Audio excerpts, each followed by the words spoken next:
My topic today will cover the first year of the Biden administration. And President Biden was sworn in on January 20th, 2021, which happens to be 1 year and 5 days ago.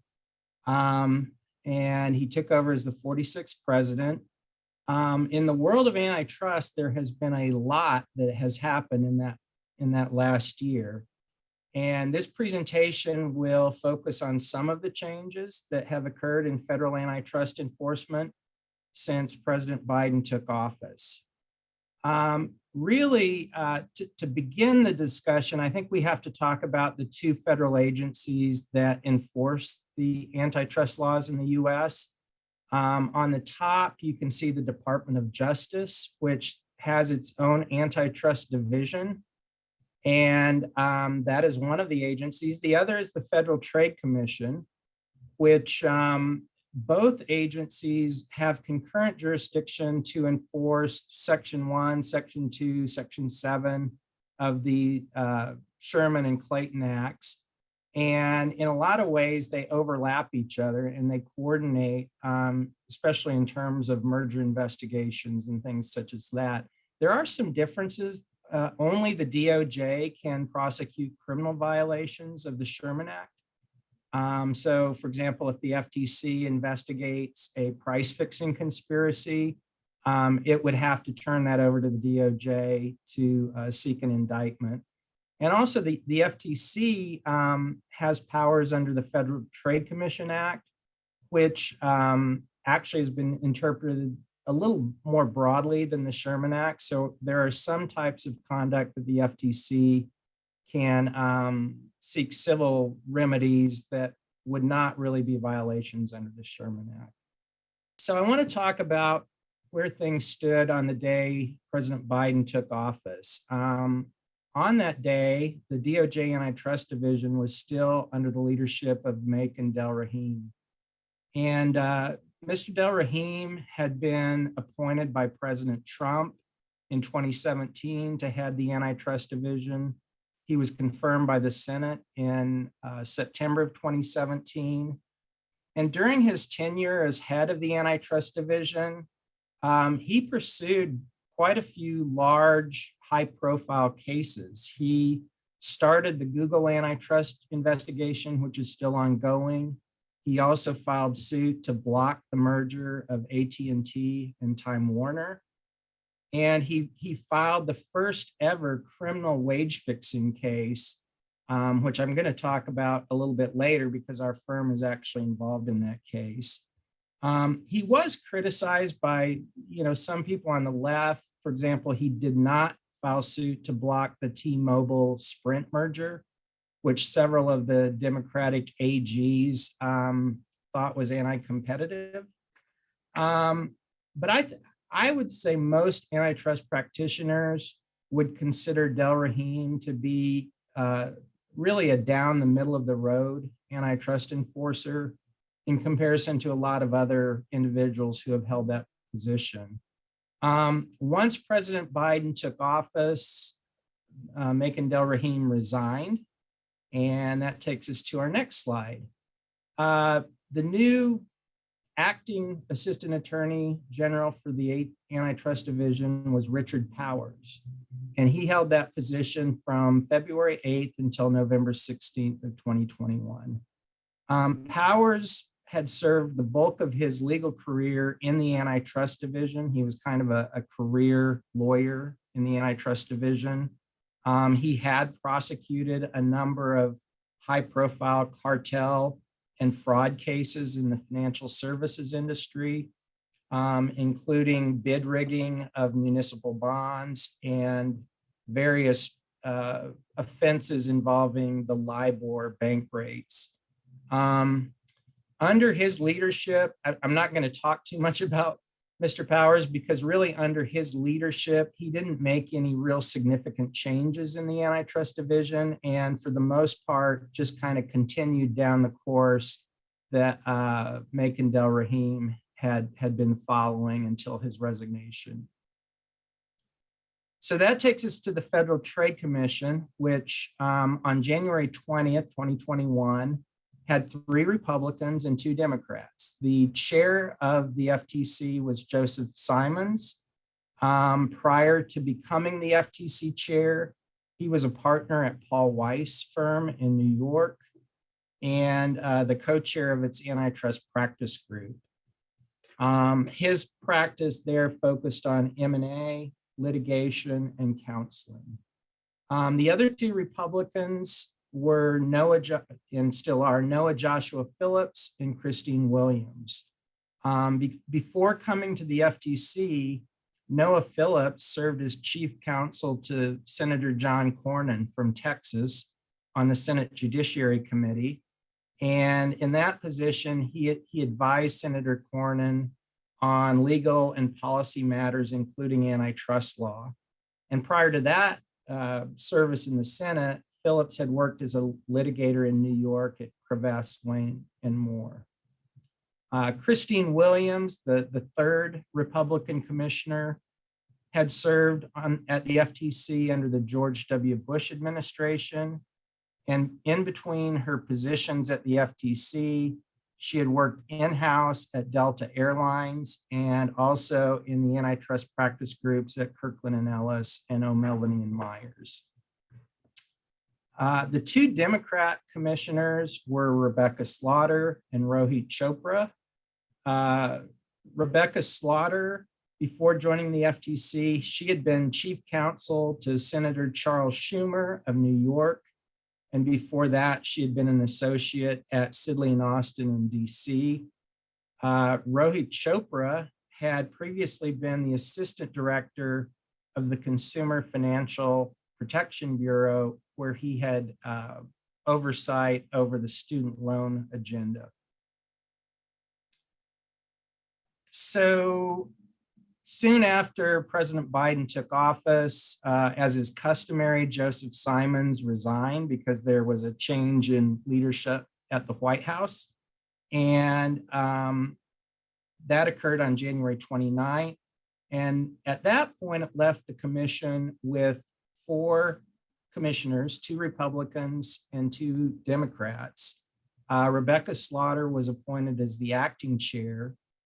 And for the next 5.5 months until a new chair was appointed, the commission was really at a stalemate. There were a lot of big decisions where they couldn't get a majority and the votes would be 2-2. So there was really no clear vision on antitrust enforcement at the FTC during these 5.5 months. There was a transaction that occurred, or I guess closed, during this time period that I think is very a good example of just the stalemate that was going on at the FTC at this time. And that transaction involved 7-Eleven and Marathon. An M&A transaction, or I'm sorry, in August 2020, 7-Eleven and Marathon announced a proposed transaction valued at $21 billion. And I'm sure people know 7-Eleven is a fuel station and convenience store operator based in Irving, Texas, and is a subsidiary of a Tokyo-based company called 7&I Holdings. Marathon is a vertically integrated energy company that is publicly traded on the New York Stock Exchange. And as part of the proposed transaction, 7-Eleven would acquire from Marathon approximately 3,800 Speedway stations in 36 states. And with the addition of these 3,800 Speedway fuel stations, that would result in 7-Eleven's portfolio of being over 14,000 fuel stations in the US and Canada, which would make it more than twice the size of its nearest competitor, which at that time was Circle K. So within 30 days after 7-Eleven and Marathon announced the transaction and filed their HSR notices, the FTC issued what is called a second request and asked for more information from the parties regarding the transaction. Under the HSR Act, a second request automatically extends the 30-day waiting period that prevents the parties from closing a transaction until the parties are in what's called substantial compliance with the second request. So once the parties had substantially complied with the second request, the FTC was not finished with their investigation. And so the FTC requested the parties to enter into what's called a timing agreement that extended the HSR waiting period. And there were actually 4 extensions, which ultimately pushed the deadline to May 14th of 2021. And by the end of April, 7-Eleven had entered into a settlement agreement with the FTC staff that would have resulted in the divestiture of 293 of the fuel stations to 3 different buyers.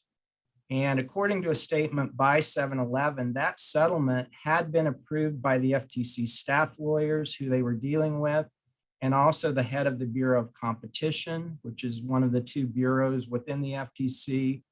And the settlement agreement was sent to the commission for approval. Well, 3 days before the end of the timing agreement, Commissioners Slaughter and Chopra requested additional time to review the settlement agreement and the information that had been provided. And according to a statement from 7-Eleven, the company felt that such a last-minute delay would have created enormous disruption to the lives of their new colleagues at Speedway and to their business. And so 7-Eleven said, no, we're not going to agree to another extension of the timing agreement. So on May 14th, 2021, 7-Eleven announced that it had opted to go ahead and close the transaction that morning after the timing agreement lapsed, but before any action by the FTC. And 7-Eleven also asserted that there was no legal basis for the delay and that it was abiding by the negotiated settlement that it had reached with the FTC staff. Well, that I would say infuriated Commissioners Slaughter and Chopra, and they issued a statement announcing that they were extremely troubled by the closing despite the FTC's open investigation. They had reason to believe that this transaction is illegal under the antitrust laws, and that they reminded the parties that the commission can and routinely does challenge harmful mergers even after closing, and that the parties here had closed at their own risk. Well, the statement by Slaughter and Chopra prompted a separate statement by Phillips and Wilson, the 2 Republican commissioners. In their statement, they said that, quote, rather than resolve the issues and order divestitures or sue to block the transaction, the acting chairwoman and Commissioner Chopra have issued a strongly worded statement. Their words do not bind the merging parties, leaving consumers completely unprotected. The Republican commissioners also said there is no good reason for the commission to be in this mess. And when the deal was announced the previous August, the parties notified the agencies, and there was plenty of time for the staff to negotiate a resolution. They further stated that to the extent that our colleagues insinuate that the parties have acted in bad faith, we have been given no information suggesting the parties failed to work constructively with staff to negotiate a timely and effective resolution. And so, you know, they went ahead and closed. There was no settlement agreement. Now, 7-Eleven did state, and my understanding carried through with all of the terms of the negotiated settlement agreement. And actually, after the new chair was appointed to the FTC and the Democrats had the majority, ultimately, they did enter into a consent decree with 7-Eleven that was very similar to the one that had been presented before the closing. So that takes us to June 15th, 2021, when Lena Kahn was was sworn in as the new chair of the Federal Trade Commission. And this gave the Democrats a 3-2 majority on the FTC. It was literally within 2 weeks after she took office that things really began to change at the FTC. So, I mean, Lena Kahn is a very significant person in the antitrust world these days, and I think it's helpful to know a little bit about her background. Lena Kahn, at the age of 32, she's the youngest chair to ever lead the Federal Trade Commission. And prior to becoming the chair of the FTC, she was an associate professor of law at Columbia Law School. She also previously served as counsel to the U.S. House Judiciary Committee and was a legal advisor actually to FTC Commissioner Chopra, who she was now a colleague with. In 2017, when Lena Kahn was still a law student at Yale University, she published an article in the Yale Law Journal called Amazon's Antitrust Paradox. And I think this is interesting. I guess being from Dallas or living in Dallas, there's a little bit of Dallas trivia connected to this article because during the summer of 2016, Lena Kahn's husband was doing a residency at UT Southwestern Medical School. And so she was in Dallas that summer. And she did much of the research for her law review article at the SMU Law School. She actually had a little place up on the top floor where all the old antitrust books are shelved. And it was there that she developed or further analyzed these antitrust issues, which ultimately were explained in her law review article. And the article basically argued that antitrust regulation should not focus on consumer welfare and lower prices, which had really been the hallmark of antitrust theory since the 1970s, really kind of originated with the Chicago Business School. And instead, Kahn argued that the antitrust law should prevent companies such as Amazon from amassing structural power and consumer data that allowed it to exert control over many parts of the economy. When she published this article, it became kind of a runaway bestseller among law review articles, and it made her an unlikely celebrity in the antitrust world. So about 3 weeks after she took leadership of the Federal Trade Commission, President Biden issued Executive Order 14036 on July 9, 2021. And the July 9 executive order and President Biden's remarks before signing the order indicated that he wanted to change the course of antitrust enforcement after what he called a 40-year failed experiment in lax enforcement. As a result, he said that there had been weaker economic growth, less investment, and fewer small businesses. He placed the blame for these results on past administrations from both parties and on the under-enforcement of the antitrust laws. The EO directs more than a dozen federal agencies to implement new rules and regulations aimed at making markets more competitive. These goals are laid out in 72 different initiatives contained in the EO. And many of these initiatives go well beyond what traditional antitrust has covered and gets into things such as the importing of cheaper drugs from Canada, or permitting hearing aids to be sold over the counter at drugstores, or banning early termination fees for internet service. Just a wide variety of different initiatives that President Biden wanted the federal agencies to implement.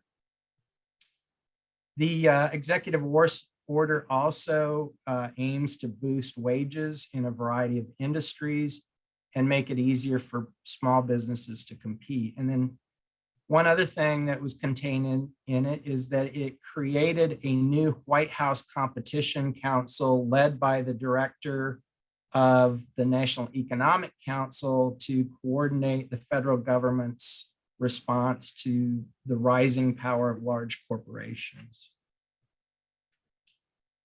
So one of the things that's really important in my practice is that the EO implored the FTC and the DOJ to enforce antitrust laws vigorously and to even challenge bad mergers that past administrations did not previously challenge. In addition, the EO directs the two agencies to review their joint horizontal and merger guidelines and vertical merger guidelines, which lay out the approach that the agencies use when analyzing mergers. And these horizontal merger guidelines had been issued jointly by the DOJ and FTC in 2010. So lawyers had been relying on them for more than a decade to advise clients on the antitrust risks involved with horizontal transactions. The vertical merger guidelines had been issued by the two agencies in June of 2020 when Make and Del Rahim and Joe Simons were in charge of the Antitrust Division and the FTC.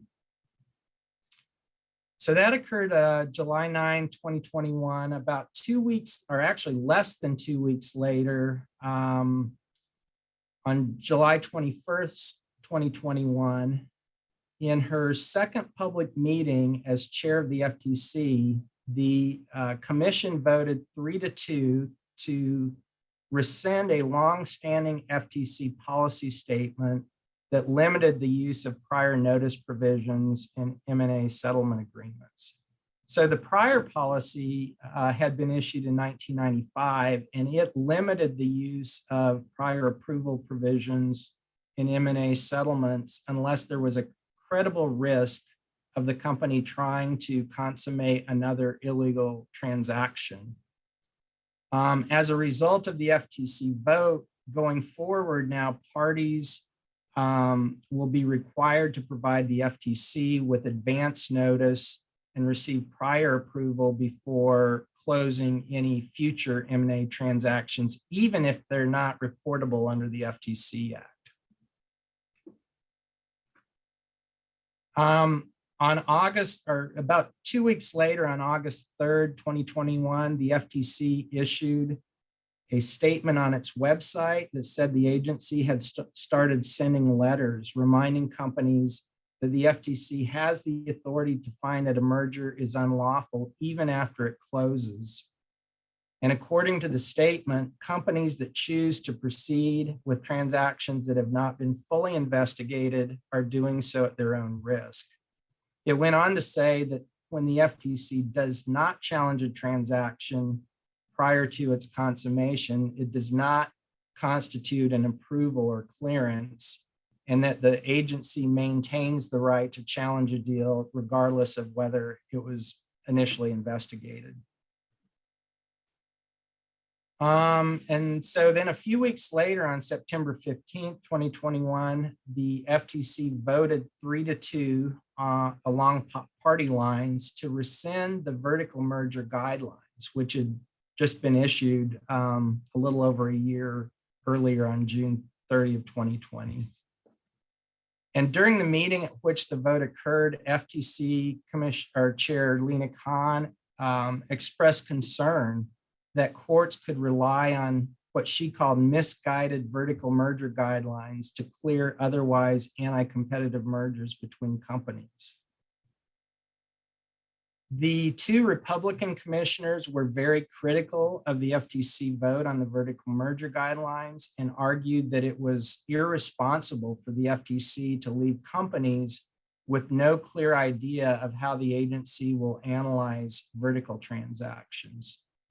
Commissioner Wilson also complained that the change had been made without any opportunity for the public to comment. And Commissioner Phillips pointed out that the FTC was moving unilaterally to rescind the vertical merger guidelines, which had been issued jointly with the DOJ. And so now the two agencies were apparently applying different policies to the same types of transactions. About a week later, on September 22nd, 2021, in a memo issued to her staff, FTC Chair Kahn indicated that the FTC's priorities and approach in reviewing proposed M&A transactions would differ from those in the past. Kahn stated that the FTC, rather than viewing its work in two silos relating to antitrust and consumer protection, would going forward start reviewing deals holistically and taking an integrated approach to the harms that Americans are facing in their lives. She further stated that given the growing role of private equity and other investment vehicles, the agency will examine how these business models may distort ordinary incentives that could strip away productive capacity and may facilitate unfair methods of competition. Another really big change at the FTC occurred on September 28, 2021. The FTC issued a statement outlining how the agency planned to expand and strengthen its process for in-depth investigations of transactions through the use of second requests. And in announcing the policy, the FTC said that the changes were necessary to address the unduly narrow approach to merger review that the FTC had previously applied under both Democratic and Republican administrations. As part of its escalating scrutiny of M&A transactions, the FTC will now include new demands and second requests for documents, data, and information about different facets of transactions that traditionally had not been considered relevant under antitrust laws. And those include the transaction's effect on labor markets, the cross-market effects of a transaction, and how the involvement of investment firms, including private equity and private or venture capital firms, could be detrimental to a firm's incentives to compete. Some examples of these new information requests that are in the new form of the second request. They now ask parties how the transactions would affect the unionization of employees. They ask about environmental, social, and governance policies, and whether or not the parties include non-compete agreements in their worker contracts. So things that, prior to September of 2021, those were never included in second requests, and now they are. So on October 8, 2021, there was another change in the composition of the FTC. And on that date, Commissioner Rohit Chopra left the FTC to head up the Consumer Financial Protection Bureau, where he had previously worked. So this left the commission with 2 Democrats and 2 Republicans. We have another stalemate situation. And one thing I thought was kind of interesting that happened after Chopra left the commission is that the commission voted 3-2 in favor of a new policy statement regarding prior approval. And nobody could figure out how it could be a 3-2 vote because Chopra had left a couple weeks before the vote was announced. And so the FTC confirmed that former Commissioner Chopra had voted on the new policy statement before he left the FTC. Well, that infuriated the 2 Republican commissioners, and they issued a dissent that blasted the new policy statement. And they said it was decided with the help of, quote, a zombie vote cast weeks ago by former Commissioner Chopra. And they characterized the new policy statement as another awkward attempt by the FTC majority to restructure the pre-merger notification framework.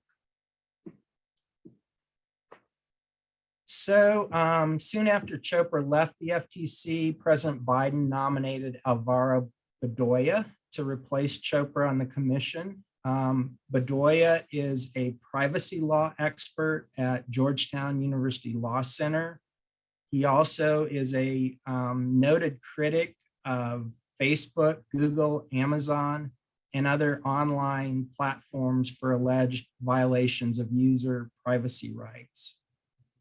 In December 2021, Bedoya received a deadlock 14-14 vote in the Senate Commerce, Science, and Transportation Committee, which would have required an additional hurdle for him to get confirmation by the Senate. And in commenting on the vote, Senator Wicker from Mississippi, who was the top Republican on the commission or on the committee, said that the FTC is currently divided along sharp partisan lines, and he feared that Bedoya would not bring a cooperative spirit to the commission, which is why he voted against confirmation. On January 4, 2021, President Biden renominated Bedoya to fill the open commissioner position. And if he is confirmed by the Senate, which I think most people think he will be, that should give Lena Kahn and President Biden a crucial third Democratic vote on the commission to further the antitrust agenda outlined in the executive order. So I want to turn back now to the DOJ antitrust division. It was relatively quiet during the leadership of Powers, but on November 16th, 2021, the Senate confirmed Jonathan Cantor as the new leader of the DOJ's antitrust division, which really further sets up the Biden administration's push for more aggressive antitrust enforcement. Cantor is a founding partner in a very successful plaintiffs antitrust firm in New York called the Cantor Law Group. And he is the former co-chair of the antitrust practice group at Paul Weiss. He really made a name for himself as a prominent critic of Google and as an advocate for changing the antitrust status quo. So given Cantor's background, everyone feels that his views will be closely aligned with those of the three commissioners on the FTC, including Lena Kahn. Just last week, the DOJ and the FTC got the ball rolling on what could be a significant overhaul on their approach to merger reviews. And they asked for public comments to help shape the guidelines to be much tougher on transactions, especially in digital markets. It seems likely that the new merger guidelines will further cement much of the Biden administration's approach to merger reviews, which is based on the general belief that enforcement in recent decades has been too permissive and has allowed rampant concentration in markets across the US economy. In her prepared remarks at the joint meeting, Lena Kahn said that while current merger boom has delivered massive fees for investment banks, the evidence suggests that many Americans historically have lost out with diminished opportunity, higher prices, lower wages, and lagging innovation. The agencies at the meeting indicated that they are seeking comments from the public, and they are asking a wide range of questions, including whether mergers involving digital markets should be analyzed differently from those in other industries, which would be a very new change in the law if certain industries are going to be held to different standards than other industries. The agencies also want to know if their existing guidelines have been interpreted unduly narrowly as focusing really only on the predicted price outcome of a merger.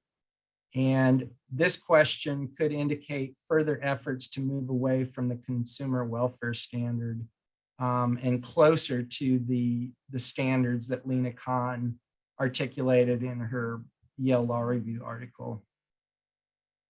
Critics have accused Kahn in particular of actively trying to undermine the consumer welfare standard, which has been in place since the 70s. During the joint meeting, Assistant Attorney General Cantor indicated that the agencies hope to finalize these guidelines later this year. So my presentation is very timely because there were a lot of things that have happened actually this week. And one of those happened yesterday. In a speech given to the New York State Bar Association, Cantor gave further clarity regarding his views on merger enforcement. During his speech, he said that he's much more interested in blocking potentially anti-competitive mergers than in cutting deals that may not sufficiently safeguard competition. Now, this would be a really significant shift away from past policies that have focused heavily on allowing transactions to proceed, but with some form of divestitures required. Cantor also stated that he's concerned that merger remedies, short of blocking a transaction, too often miss the mark, and that complex settlements with behavioral or structural remedies suffer from significant deficiencies. He went on to say that, therefore, in my view, when the division concludes that a merger is likely to lessen competition, in most situations, we should seek a simple injunction to block the transaction. It is the surest way to preserve competition. So I want to shift now a little bit to my predictions on antitrust enforcement in the near future, and then some recommendations on how companies can better deal with these changes in the antitrust laws. And I'll start with merger enforcement involving M&A transactions. I kind of see what I'm analogizing as a perfect storm that has evolved and that is causing M&A investigations to last several months, or in some cases, even more than a year before they are completed. And the perfect storm has been caused by three major factors. First is the increased scrutiny that the FTC and DOJ have focused on M&A transactions and are likely to intensify that scrutiny in the future. We've already talked about some of these changes, including the FTC's rescission of the vertical merger guidelines and the expansion of second requests. A second reason is the surge in M&A transactions that are reportable under the HSR Act. The pace and value of these corporate transactions soared to new heights in 2021. And there are signals that there will be an equally active environment in early 2022, creating a situation where merger activity is surging at the same time the Biden administration is settling into a more ambitious and aggressive antitrust enforcement approach. Just some statistics: in 2021, the fiscal year, there were over 3,600 transactions reported to the FTC and DOJ, which was an 87% increase over the average number of transactions reported during the 5 prior years. And just last week, Microsoft announced that it was planning a $68.7 billion acquisition of a video game company called Activision Blizzard. So a lot of experts predict that this surge in M&A activity will continue at least in the first part of 2022. A third major cause of this perfect storm is that the FTC and DOJ staff, in the words of Lena Kahn, are overwhelmed. Just yesterday, the FTC voted to increase the dollar value or size of transaction thresholds under the HSR Act from 92 million to 101 million. And in a statement by Chair Kahn and Commissioner Slaughter, they said that the filing fees and agency funding have not kept pace with inflation or with the historic merger wave, which is straining the resources of the commission and the Antitrust Division. They also said that the timelines in the HSR Act have not kept pace with the increased volume and complexity of transactions, and that this misalignment, coupled with the agency's limited resources, imposes a further strain on the agency's ability to scrutinize potentially anti-competitive transactions. So I wanted to give an example of how this perfect storm is really causing severe delays in the merger investigations. And there were two similar deals that occurred in 2020 and 2021 that I think are a very good example of what happened. And one of them actually involved our law firm. So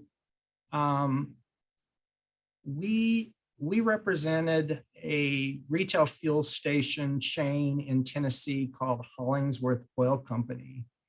And on March 6, 2020, TriStar Energy announced a deal to acquire 56 fuel stations from Hollingsworth in the Nashville, Tennessee area, Central Tennessee. And so we filed our HSR notices March 6th. And I remember I was actually on spring break in Lake Tahoe, and we got our first call from the FTC wanting to investigate this transaction. We produced extensive data and documents to the FTC. We worked closely with the Buyers Council to really promptly provide any information that the FTC needed for their investigation.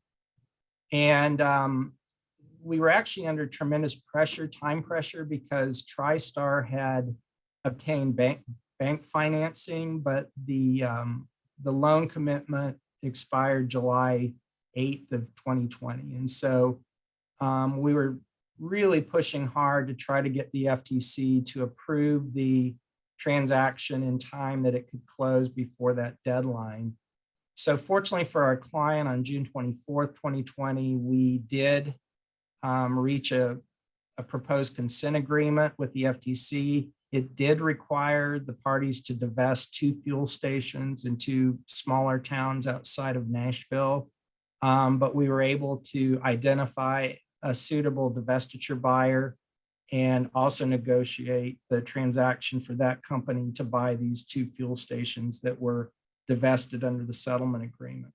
So that, transaction, from the filing of HSR notices until the announced consent agreement, went from March 6th to June 24th, just a matter of months, which fairly quickly. In contrast to that, and the transaction fortunately did close before the July 8th deadline. So in contrast to the TriStar Hollingsworth gas station deal, there was another transaction that also involved fuel stations, actually fewer fuel stations. There were 27 fuel stations involved in this transaction. And under that deal, Global Holdings announced on December 9, 2020, that it had entered into a deal to acquire 27 Wheels fuel stations, which were located up in Massachusetts and Connecticut. And after the HSR notices were filed, the FTC launched an investigation similar to what they did in TriStar Hollingsworth. The parties produced extensive documents and data. And then on December 2021, so more than a year later, the FTC finally issued a proposed consent agreement, and it required the parties to divest 7 of the 27 fuel stations compared to 2 of the 57 fuel stations that were in the TriStar Hollingsworth deal. So to me, when I heard about this deal, and actually my partner Vangelis and I had worked with the lawyer representing the seller on another deal while this was going on. And we heard horror stories about how even simple issues, it would take weeks to get an approval because the staff lawyers had to run it up the flagpole to get approval from people, leaders of the Bureau of Competition. So it was a much different environment than what we dealt with in the early part of 2020. But I think it's indicative of what parties are facing now in trying to get mergers approved where there are competition issues involved. I've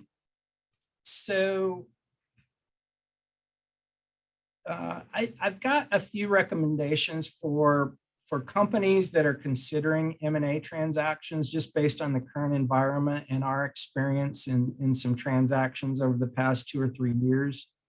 And my advice would be if your company is considering an M&A transaction, there are some strategies that you should consider at the very front end of the deal.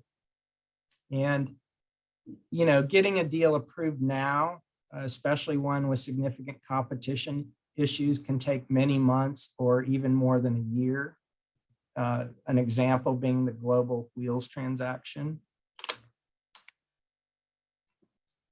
So there was a transaction that my partner Vangelis and I worked on that started in 2020, and it involved our client Riviana Foods, which had entered into a transaction with a competitor called Treehouse Foods to acquire Riviana's pasta brands and pasta manufacturing assets in the US. And Riviana had a number of different pasta brands that were popular in different parts of the US. So in Texas, for example, they own Skinner and No Yolks and some other pasta brands that had a pretty large market share in Texas.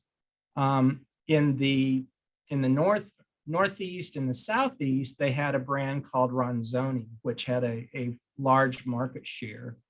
And Treehouse also had a brand that had large market shares, especially in the Southeast where Ronzoni was popular.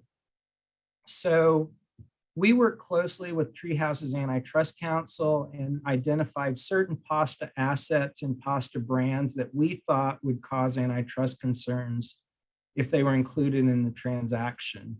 And we agreed with Treehouse's counsel, which was the McDermott firm, that those brands and assets should not be included in the deal. And so they were carved out, and Riviana continued to own the Ronzoni brand and a manufacturing plant in Virginia that it needed to produce pasta for the Ronzoni brand.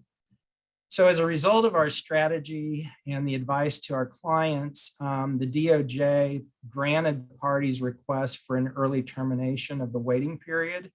And we were able to get the transaction closed in December 2020, which was only a couple months after we had filed the HSR notices. So there's a second part to this example, because in 2021, we represented Riviana in a separate transaction that resulted in the sale of the Ronzoni brand and the Virginia manufacturing plant to another food competitor called 8th Avenue Food and Provisions, which was another large competitor in the US pasta market. And similar to the first transaction, we worked closely with 8th Avenue's antitrust counsel, and we identified issues we thought the DOJ might raise and developed a white paper and worked with an economist to kind of think about how we could address these issues if they came up in the investigation by the DOJ. So we had multiple calls with the DOJ attorneys, and ultimately the agency allowed the HSR waiting period to expire. They didn't issue second requests, and the transaction closed soon after. So I think the lesson from those two transactions is if you are looking to sell a company and there are certain parts of the company that would cause antitrust issues, you might want to consider structuring it so those are two different buyers. And in that way, you can greatly increase or decrease the time involved in getting the transactions approved. The other advantage is that if you include all of the assets in the original deal and you're required to divest assets, then you're in a fire sale situation where there's time pressure to close the deal, and the potential buyers know that you have to sell the divested assets. So you rarely get full cents on the dollar in those kinds of situations. The last thing I want to talk about is just updating your company's antitrust compliance policies. With the dramatic increase in antitrust enforcement, not only over the past year, but really over the last 3 or 4 years, there's a likelihood that if your antitrust compliance policy is more than 5 years old, it's probably missing some pretty important issues that the agencies and private plaintiffs have started pursuing, both through government actions and class action cases, civil actions. So, I would advise you to look at your compliance policy, especially if it's more than 5 years old, and to update it to address some of the newer issues that are coming up. I'll give you an example. This is the final part of my presentation, but our firm is representing a defendant in a criminal case, and it relates to a new policy that the DOJ and FTC came out with in 2016. And that year they issued an antitrust guidance for HR professionals, which said that going forward, that what they call naked wage fixing or no poach agreements, so they're not ancillary to some other agreement, that they would be deemed per se illegal under Section 1 of the Sherman Act, as opposed to being analyzed under the rule of reason. And they said that companies and individuals who engaged in those kinds of agreements would be targeted for criminal felony charges if they entered into a naked wage fixing or no poach agreement. So the DOJ's decision to proceed criminally was significant because prior to that, they had only pursued those as civil violations. And so that occurred in 2016, and there more than 4 years lapsed, and the DOJ had not brought any criminal cases based on a no poach or wage fixing agreement. But that changed in December of 2020, which was only a month before President Biden took office. And that's when the DOJ filed the first ever criminal case based on an alleged wage fixing agreement. And that case was brought in Sherman, Texas, Eastern District of Texas, against our firm's client, Niraj Jindal, who was a business owner of a physical therapist staffing company here in the DFW area. And when a large insurance provider had sent out noticed that they were cutting the reimbursement rates, Mr. Jindal panicked and sent some text messages to other staffing companies suggesting that they all should lower their hourly rates. There's no evidence that any of these companies entered into an agreement. And so that's one of the main defenses that we will raise at trial. But the DOJ alleged that Mr. Jindal and the owner of another physical therapy company did enter into and engaged in a conspiracy to suppress the wages and pay rates for physical therapists. They also alleged that this was per se unlawful. So we filed a motion to dismiss the indictment, and it was based on two primary arguments. One was that no court had ever classified wage fixing agreements as a per se antitrust violation, and that the DOJ cannot unilaterally make such a decision. Under case law, it really requires the courts over many years to determine that a certain type of agreement is per se illegal.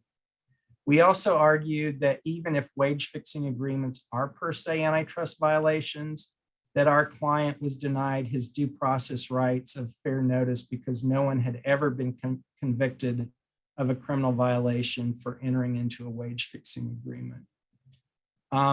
Unfortunately for our client, the court right before Christmas denied the motion to dismiss and held that wage fixing is another form of price fixing, which has been considered a per se violation. Our view is if Mr. Jindal is convicted at trial, it's likely that these issues will go up on appeal to the Fifth Circuit because this would be an issue of first impression and ultimately could end up in the US Supreme Court.